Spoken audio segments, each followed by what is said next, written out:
विदेशी बाजार भी मिल गया है। पहली बार ऑस्ट्रेलिया को ये चावल निर्यात हुआ है, वो भी करीब 850 रुपये किलो के हिसाब से। यानी जहां धान का एमएसपी 1800 रुपये है, वहीं काला चावल 8,500 रुपये प्रति क्विंटल बिका है। मुझे बताया गया है कि इस कामयाबी को देखते हुए इस बार के सीजन में लगभग 1,000 किसान परिवार काले चावल की खेती कर रहे हैं।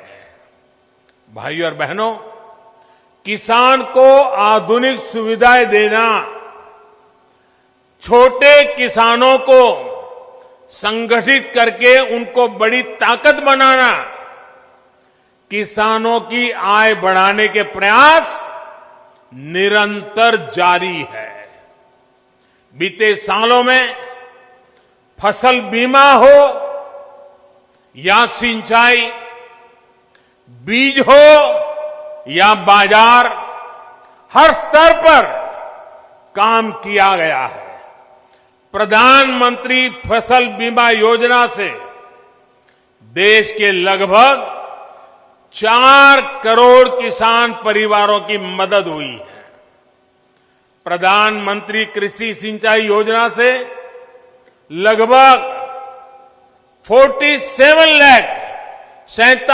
लाख हेक्टेयर जमीन माइक्रो इरिगेशन के दायरे में आ चुकी है। लगभग 77,000 करोड़ रुपए के इरिगेशन प्रोजेक्ट पर तेजी से काम चल रहा है। लेकिन साथियों, सफल प्रकल्प ही काफी नहीं होते।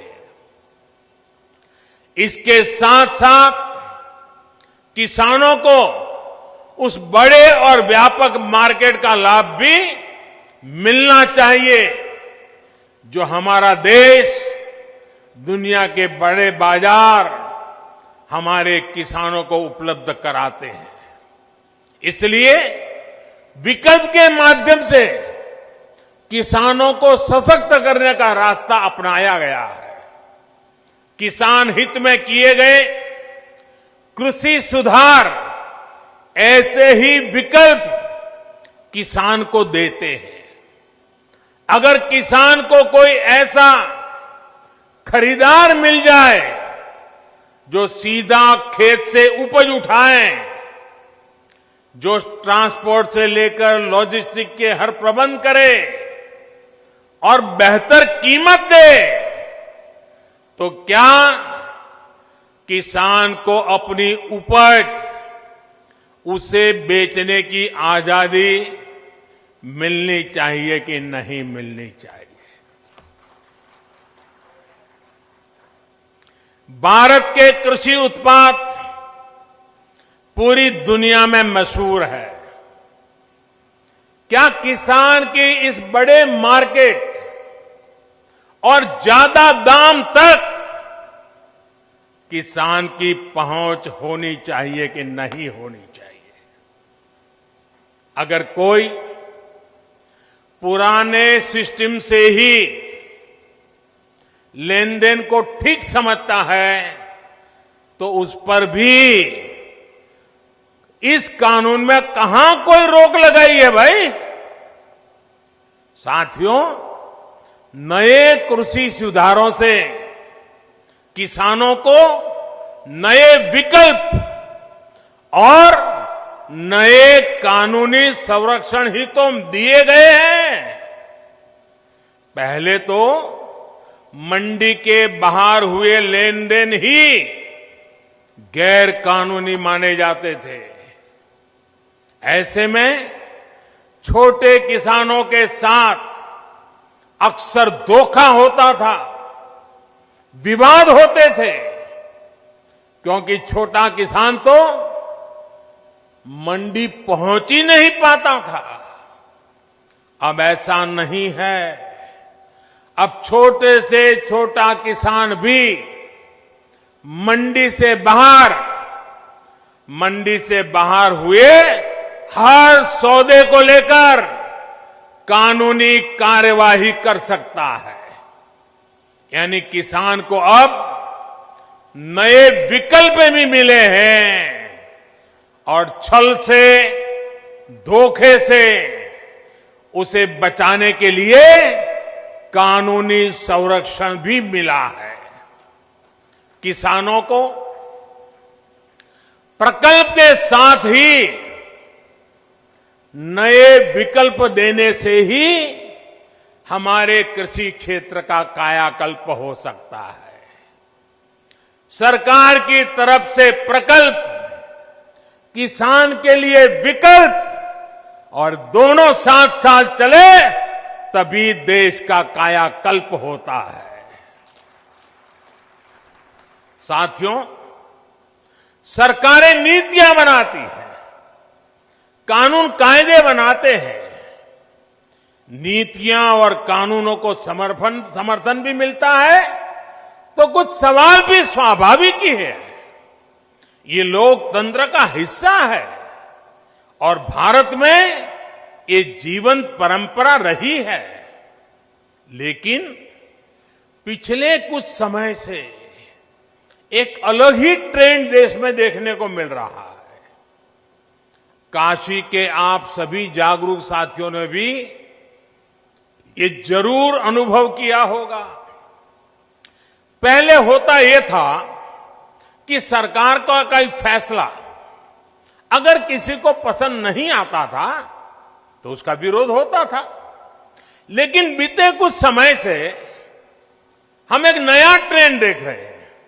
हम अब देख रहे हैं कि अब विरोध का आधार फैसला नहीं, बल्कि भ्रम फैलाकर, आशंकाएं फैलाकर, फिर तो भविष्य में ऐसा होगा, फिर तो भविष्य में ऐसा होगा, अब तो ये होने वाला है, उसको आधार बनाया जा रहा है।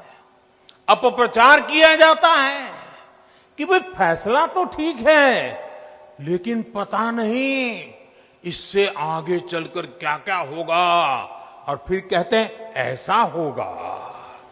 जो अभी हुआ ही नहीं है, जो कभी होगा ही नहीं, उसको लेकर समाज में भ्रम फैलाया जाता है। ऐतिहासिक कृषि सुधारों के मामले में भी जानबूझकर यही खेल खेला जा रहा है। हमें याद रखना है, ये वही लोग हैं जिन्होंने दशकों तक किसानों के साथ लगातार छल किया है। अब जैसे एमएसपी तो घोषित होता था, लेकिन एमएसपी पर खरीद बहुत कम की जाती थी। घोषणाएं होती थी, खरीद नहीं होती थी। सालों तक एमएसपी को लेकर छल किया गया। किसानों के नाम पर बड़े बड़े कर्ज माफी के पैकेज घोषित किए जाते थे, लेकिन छोटे और सीमांत किसानों तक ये पहुंचते ही नहीं थे। यानी कर्ज माफी को लेकर भी छल किया गया। किसानों के नाम पर बड़ी बड़ी योजनाएं घोषित होती थी, लेकिन वो खुद मानते थे कि 1 रुपये में से सिर्फ 15 पैसे ही किसान तक पहुंचते हैं। यानी योजनाओं के नाम पर छल, किसानों के नाम पर खाद पर बहुत बड़ी सब्सिडी दी गई, लेकिन ये फर्टिलाइजर खेत से ज्यादा काला बाजारियों के पास पहुंच जाता था। यानी यूरिया खाद के नाम पर भी छल। किसानों को प्रोडक्टिविटी बढ़ाने के लिए कहा गया, लेकिन प्रॉफिटेबिलिटी किसान के बजाय किसी और की सुनिश्चित की गई। पहले वोट के लिए वादा और फिर छल, यही खेल लंबे समय तक देश में चलता रहा है।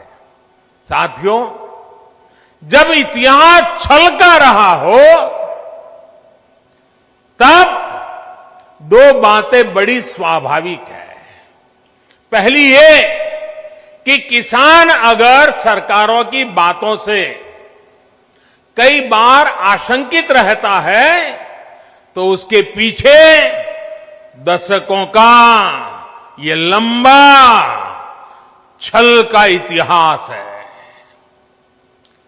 और दूसरी ये कि जिन्होंने वादे तोड़े, छल किया, उनके लिए ये झूठ फैलाना एक प्रकार से आदत बन गई है, मजबूरी बन चुका है। जो पहले होता था वैसा ही अब भी होने वाला है, क्योंकि उन्होंने ऐसा ही किया था। इसलिए वही फॉर्मूला लगा करके आज भी देख रहे हैं। लेकिन जब इस सरकार का ट्रैक रिकॉर्ड देखोगे तो सच आपके सामने खुल करके आ जाएगा। हमने कहा था कि हम यूरिया की कालाबाजारी रोकेंगे और किसानों को पर्याप्त यूरिया देंगे। बीते 6 साल में यूरिया की कमी नहीं होने दी। पहले तो यूरिया ब्लैक में लेना पड़ता है, यूरिया के लिए रात रात लाइन में ला करके रात को बाहर ठंड में सोना पड़ता था और कई बार यूरिया लेने वाले किसानों पर लाठीचार्ज की घटनाएं होती थी। आज ये सब बंद हो गया। यहां तक कि कोरोना लॉकडाउन तक, उसमें भी जब लगभग हर गतिविधि बंद थी, तब भी हमने यूरिया पहुंचाने में दिक्कत नहीं आने दी गई। हमने वादा किया था कि स्वामीनाथन आयोग की सिफारिश के अनुकूल लागत का 1.5 गुना एमएसपी देंगे। ये वादा सिर्फ कागज पर ही नहीं, ये वादा हमने पूरा किया। और इतना ही नहीं, किसान के बैंक खाते तक पैसे पहुंचे, इसका प्रबंध किया। साथियों, सिर्फ दाल की ही बात करें, पल्सेस की बात करें, 2014 से पहले के 5 सालों में, हमारे जो पहले वाली सरकार थी उसके 5 सालों में लगभग 650 करोड़ रुपए की ही दाल किसान से खरीदी गई थी। कितनी? 650 करोड़। कितना भैया? जरा बताइए, पूरे देश में कितना? 650 करोड़। लेकिन हमने 5 साल में क्या किया आकर के? हमारे 5 सालों में हमने लगभग 49,000 करोड़, 49,000 करोड़, यानी करीब करीब 50,000 करोड़ रुपए की दालें एमएसपी पर खरीदी है। यानी लगभग 75 गुना बढ़ोतरी। कहां 650 करोड़ और कहां करीब करीब 50,000 करोड़। 2014 से पहले के 5 सालों में, उनकी आखिरी सरकार की मैं बात कर रहा हूं, 5 सालों में पहले की सरकार ने 2 लाख करोड़ रुपए का धान खरीदा था पूरे देश में, 2 लाख करोड़ का एमएसपी पर। लेकिन हमने हमारे 5 साल में धान के लिए 5 लाख करोड़ रुपए एमएसपी के रूप में किसानों तक हमने पहुंचा दिए हैं साथियों। यानी लगभग 2.5 गुना ज्यादा पैसा किसान के पास पहुंचा है। 2014 से पहले के 5 सालों में गेहूं की खरीद पर 1.5 लाख करोड़ रुपए के आसपास ही किसानों को मिला। 1.5 लाख करोड़ उनकी सरकार के 5 साल। हमने 5 साल में गेहूं पर 3 लाख करोड़ रुपए किसानों को एमएसपी का मिल चुका है, यानी लगभग 2 गुना। अब आप ही बताइए कि अगर मंडियां और एमएसपी को ही हटाना था तो इतनी बड़ी हम ताकत क्यों देते भाई? हम इन पर इतना निवेश ही क्यों करते? हमारी सरकार तो मंडियों को और आधुनिक बनाने के लिए, मजबूत बनाने के लिए करोड़ों रुपए खर्च कर रही है। भाइयों और बहनों, आपको याद रखना है, यही लोग हैं जो पीएम किसान सम्मान निधि को लेकर ये लोग हर गली मोहल्ले में, हर प्रेस कॉन्फ्रेंस में, हर ट्विटर में सवाल उठाते थे। यही लोग अफवाह फैलाते थे, ये मोदी है, ये चुनाव है ना, इसलिए ये किसान सम्मान निधि लेके आया है, ये 2000 रुपया एक बार दे देगा, दोबारा कभी नहीं देगा। दूसरा झूठ चलाया कि ये 2000 अभी दे रहा है, लेकिन चुनाव पूरा हो गया या तब ब्याज समेत वापस ले लेगा। आप हैरान हो जाएंगे, एक राज्य में तो इतना झूठ फैलाया कि किसानों ने कहा भाई हमें 2000 रुपये नहीं चाहिए, यहां तक झूठ फैलाया। कुछ राज्य ऐसे भी हैं, एक राज्य जो किसान के नाम से बातें कर रहे हैं, उन्होंने तो प्रधानमंत्री किसान सम्मान निधि योजना को अपने राज्य में लागू ही नहीं होने दिया, क्योंकि अगर ये पैसा किसानों के पास पहुंच गया और कहीं मोदी का जय जयकार हो गया तो फिर तो हमारी राजनीति खत्म हो जाएगी। किसानों के जेब में पैसा नहीं जाने दिया। मैं उन राज्य के किसानों से कहना चाहता हूं, आने वाले समय में जब भी हमारी सरकार बनेगी, ये पैसा भी मैं वहां के किसानों को दे के रहूंगा।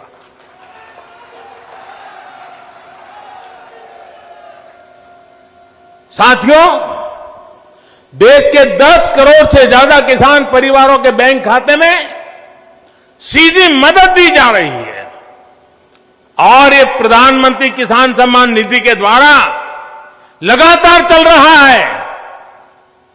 साल में 3 बार देते हैं और अब तक 1 लाख करोड़ रुपया सीधा किसानों के बैंक खाते में पहुंच चुका है। साथियों, हमने वादा किया था कि किसानों के लिए पेंशन योजना बनाएंगे। आज पीएम किसान मानधन योजना लागू है और बहुत कम समय में ही 21 लाख किसान परिवार इसमें जुड़ भी चुके हैं। भाइयों और बहनों, वादों को जमीन पर उतारने के इसी ट्रैक रिकॉर्ड के बल पर किसानों के हित में नए कृषि सुधार कानून लाए गए हैं। किसानों को न्याय दिलाने में ये कितने काम आ रहे हैं, ये आए दिन हम जरूर देखेंगे, अनुभव करेंगे और मुझे विश्वास है मीडिया में भी इसकी सकारात्मक चर्चाएं होगी और हमें देखने भी मिलेगा, पढ़ने को भी मिलेगा। मुझे एहसास है कि दशकों का छलावा किसानों को आशंकित करता है। किसानों का दोष नहीं है, लेकिन मैं देशवासियों को कहना चाहता हूं, मैं मेरे किसान भाई बहनों को कहना चाहता हूं और मां गंगा के घाट पर से कहना चाहता हूं, काशी जैसी पवित्र नगरी से कह रहा हूं, अब छल से नहीं, गंगा जल जैसी पवित्र नीयत के साथ काम किया जा रहा है। भाई और बहनों, आशंकाओं के आधार पर भ्रम फैलाने वालों की सच्चाई लगातार देश के सामने आ रही है। जब एक विषय पर इनका झूठ किसान समझ जाते हैं तो ये दूसरे विषय पर झूठ फैलाने लग जाते हैं। 24/7 उनका यही काम है। देश के किसान इस बात को भली भांति समझते हैं। जिन किसान परिवारों की अभी भी कुछ चिंताएं हैं, कुछ सवाल है, तो उनका जवाब भी सरकार निरंतर दे रही है, समाधान करने का भरपूर प्रयास कर रही है। मां अन्नपूर्णा के आशीर्वाद से हमारा अन्नदाता आत्मनिर्भर भारत की अगुवाई करेगा। मुझे विश्वास है, आज जिन किसानों को कृषि सुधारों पर कुछ शंकाएं हैं, वो भी भविष्य में इन कृषि सुधारों का लाभ उठाकर अपनी आय बढ़ाएंगे, ये मेरा पक्का विश्वास है। अंत में फिर एक बार आप सभी को इस आधुनिक हाईवे के लिए मैं बहुत बहुत बधाई देता हूं। काशी का रूप और स्वरूप यूं ही भव्य बनता रहे, इसके लिए हमारे प्रयास निरंतर चलते रहेंगे। अभी मेरे बनारस में और भी कार्यक्रम हैं, यहां भी कई विषयों पर विस्तार से बात करूंगा। कोरोना के कारण इस बार मुझे आने में थोड़ा विलंब हुआ, लेकिन आज आपके दर्शन हो गए, मुझे नई ऊर्जा मिल गई, आपके आशीर्वाद मिल गए, काम करने की नई ताकत मिल गई। आप इतनी बड़ी मात्रा में आकर के आशीर्वाद दे रहे हैं, यही मेरी ऊर्जा है, यही मेरे लिए आशीर्वाद है। मैं आपका बहुत बहुत आभारी हूं। मेरे साथ दोनों मुट्ठी बंद करके पूरी ताकत से बोलिए, भारत माता की, भारत माता की, भारत माता की, भारत माता की। बहुत बहुत धन्यवाद।